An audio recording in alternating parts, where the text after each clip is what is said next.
நீங்க உங்களோட சக நடிகர் விஜய் அவரும் இந்த களத்துல இறங்கிருக்காரு. ஆமா, அந்த போட்டியை எப்படி பாக்குறீங்க? இல்ல அவரு ஒரு ஒரு கட்சி ஆரம்பிச்சிருக்காரு. அவர் இப்பதான் ஆரம்பிச்சிருக்காரு. இந்த சினிமா படங்கள்ல ஒரு படத்துல சொல்ற மாதிரி, இந்த காதல் படத்துல சொல்ற மாதிரி, இந்த சின்ன கேரக்டர், டாக்டர் கேரக்டர், வெளிநாட்டு மாப்பிள்ளை கேரக்டர், இல்ல ஒரு நண்பன், உயிர் நண்பன் கேரக்டர், அது மாதிரிலாம் அதெல்லாம் கிடையாது. ஸ்ட்ரைட்டா நம்ம ஹீரோ தான் சொல்லுவாங்க. அது மாதிரி அவர் அது இதெல்லாம் எதுவுமே இல்லை. ஸ்ட்ரைட்டா சிஎம் நாற்காலி தான்ங்கிற ஒரு கனவுல வர்றாரு. அது எந்த அளவுக்கு அதுக்கு மக்கள் அங்கீகாரம் கொடுப்பாங்க அப்படிங்கிறது ஒரு மிகப்பெரிய கேள்வி. ஏன்னா இந்த தமிழகம் வரலாறு, ஏன்னா உலகத்திற்கே தொன்மையான ஒரு நாகரிக வாழ்க்கையை கற்றுக் கொடுத்த ஒரு பேரினம் இது, ஒரு தேசிய இனம். ஸோ இந்த இனத்துல இந்த மாதிரியான ஒரு நகைச்சுவை காட்சிகள் நடக்குது. இது மாதிரி நிறைய நடந்திருக்கும். அதனுடைய ஒரு ஒரு பகுதியாத்தான் அதை பார்க்குறேன். அவர் அவர் ஒரு நட்சத்திரம், ஒரு பெரிய நட்சத்திரமா இருக்கிறனால நிச்சயமாக மக்களிடத்துல அவருக்கு ஒரு அங்கீகாரம் இருக்கும். ஒரு நடிகரா பிடிச்சிருக்கும். இப்ப என்னையே 100 பேருக்கு பிடிக்குதுன்னா அவரை ஒரு 1000 பேருக்கு பிடிக்காமையா இருக்கும். அதுல ஒண்ணும் மாற்று கருத்து இல்லை. ஆனால் அந்த புகழை வைத்து இத்தனை ஆண்டு காலம் நீங்கள் இந்த தமிழகத்திற்கும் தமிழ் சார்ந்த மக்களுக்கும் தமிழுடைய பிரச்சனைகளுக்கும் எதற்கு நீங்க முன்னெடுத்து வந்தீங்க, எதற்கு களத்துல நின்னீங்க? அட்டண்டன்ஸ் நான் போட்டேங்கிறது மட்டுமே இங்க சரியா வராது. நீ 100% அட்டண்டன்ஸ் போட்டீங்களா நீங்கிறது ரொம்ப ரொம்ப முக்கியமானது. அதுலயும் முக்கியமான பிரச்சனைகள் நீங்க என்ன பண்ணீங்க அப்படிங்கிற ஒரு கேள்விலாம் இருக்கு. இது வரைக்கும் நான் வெளிப்படையாவே கேட்கிறேன். இத்தனை ஆண்டு காலம் 33 34 வருஷம் சினிமால இருந்த நீங்க எங்கேயாவது உங்களை எனக்கு விஜய்னு தான் தெரியும். தமிழிசை மாதிரி ஹெச் ராஜா மாதிரியான ஆட்கள் தான் உங்களை மத ரீதியாக உங்களை தனிமைப்படுத்துவதற்காக ஜோசப் விஜய்னு சொல்லிட்டு இருந்தாங்க. ஆனா இன்னைக்கு நீங்க தேர்தல்னு வந்ததுக்கு பிறகு நீங்க ஜோசப் விஜய்னு உங்களை அடையாளப்படுத்துகிறீங்க.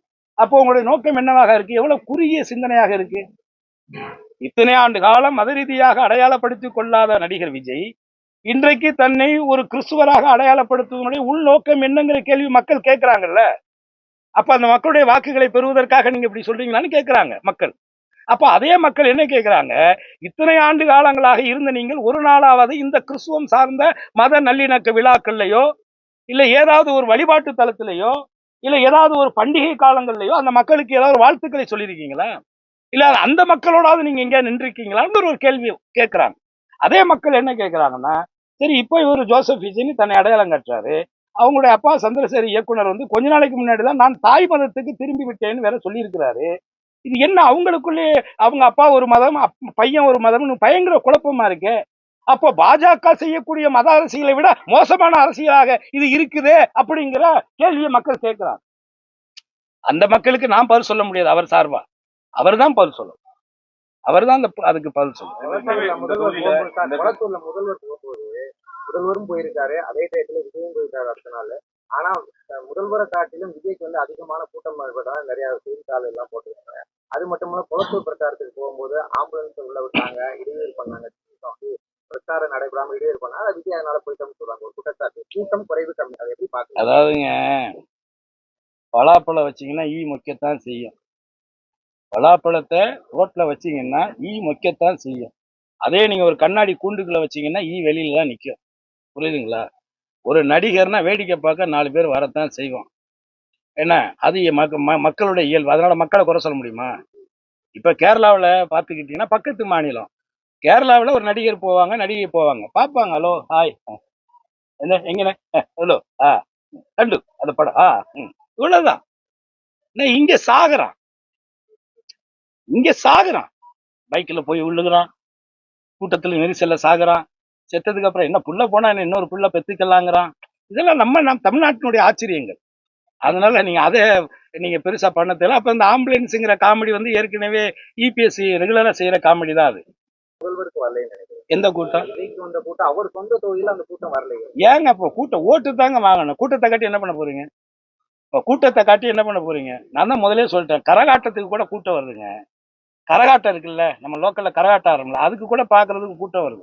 அப்ப அந்த கரகாட்டத்துல ஃபேமஸா இருக்கக்கூடிய நடனம் ஆடக்கூடிய அந்த பெண்களை பார்க்க இவ்வளவு கூட்டம் வரும்போது, அதே இடத்துல நீங்க சொல்ற ஒரு நடிகை, நல்ல உச்சத்துல இருக்கக்கூடிய நடிகை அதே கரகாட்டத்தை அங்க ஆடுனாங்கன்னா அதுக்கு எவ்வளவு கூட்டம் வரும்?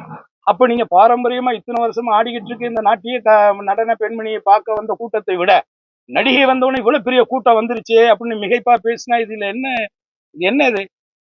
அதெல்லாம் பொருந்த இல்லைங்க. நடிகைன்னா பார்க்க கூட்டம் வரத்தான் செய்யும். அது ஓட்டாக மாறுதாங்கிறதா இங்க முக்கியமான கேள்வி. விஜய் வந்துட்டு சொல்லியிருக்காரு வந்து திமுக ஆட்சியில இருக்கவங்க மேல வழக்கு இருக்கு, நான் இருக்கிற கேண்டிடேட் மேல எந்த ஒரு வழக்கும் இல்லை அப்படின்றத சொல்லியிருக்காரு. அவர் மேலே வழக்கு இருக்கு, அவர் மேலே வருமான வரி கட்டாத வழக்கு இருக்கு. அதை பத்தி பேசுறதுக்கு அதுக்கு ஒரு தகுதி வேணும். உங்க மேல நீங்க வழக்கு வச்சுக்கிட்டு அவங்களுக்கு இருக்கு இவங்களுக்கு இருக்கு இதெல்லாம் பேச்சு கிடையாது. நீங்க என்ன நீங்க நினைக்கிறீங்க? நீங்க என்ன அரசியலை மையப்படுத்த நினைக்கிறீங்க? சும்மா திமுக குறை சொல்லிட்டு நீங்க ஆளாகலான்னு பாக்குறீங்களா? இது ஒரு அரசியல்? அது இதெல்லாம் ஒரு மட்டமான அரசியலுங்க. வந்து இப்ப நேத்து அன்னைக்கு வந்து முதலமைச்சர் ஒரு 4 வருஷம் கும்பிட்டு விழுந்து முதலமைச்சரானவர் வந்து இங்க வாக்கு சேகரிக்க வர்றாரு. வேணா ஆம்புலன்ஸை உள்ள வர்றாங்க, உள்ள விட்டு இதை பண்றாங்க. அடிபட்டவனை தூக்குறதுக்கு ஆம்புலன்ஸ் போகத்தானே செய்யும். என்ன மட்டமான அரசியல்? சும்மா ஒரு எதிர்கட்சி குறை சொல்லுங்க, நியாயமா ஆதாரமா கரெக்டா ப்ராப்பரா சொல்லுங்க ஒரு விஷயத்த. நீங்க திட்டமிட்டு பாருங்க, கரூர்ல இருந்து இவங்க ஷூட்டிங் எடுக்கிறதுக்கு டிராமா பண்ணி கடைசி அத்தனை பேரை சாகடிச்சிட்டு தொடர்ச்சியா செய்யற ஒவ்வொரு காரியத்துக்கு வந்து சும்மா அரசாங்கத்தை குறை சொல்லி டிஎம்கே குறை சொல்றது, முதலமைச்சரை குறை சொல்றது தப்புன்னா நானே சொல்லுவாங்க. இதுல என்னங்க இருக்கு? நம்ம என்ன இதை வச்சு பொழப்பு நடத்துறதுக்கா வந்திருக்கோம்? அதெல்லாம் ஒரு மட்டமான அரசியல் தம்பி, அதை விட்டுருங்க. ஆமா, புரியல. நிச்சயமா சொல்லுவேன். இந்த ஆட்சி நிச்சயமாக சிறப்பாக நடக்கும்.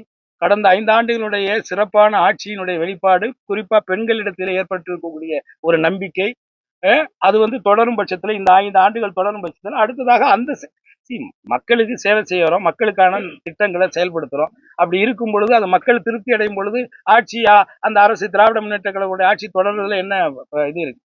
சந்திரசேகர் பையன் டைரக்டர் பையன் நடிகனா வரமுட்டுறதுக்கு தகுதி இருக்கும் பொழுது தளபதியாருடைய பையன் அடுத்து அரசியலுக்கு வர்றதுல என்ன தடை இருக்க போகுது? கருணாசுங்கிற நடிகனுடைய பையன் டைரக்டராகவும் நடிகனாகவும் இந்த சினிமாவுக்குள்ள வரும் பொழுது ஏன் கருணாசுடைய பையனுடைய பையன் வரக்கூடாதுன்னு ஏதாவது நியதி இருக்கா? இது இருக்கா? சட்டம் இருக்கா?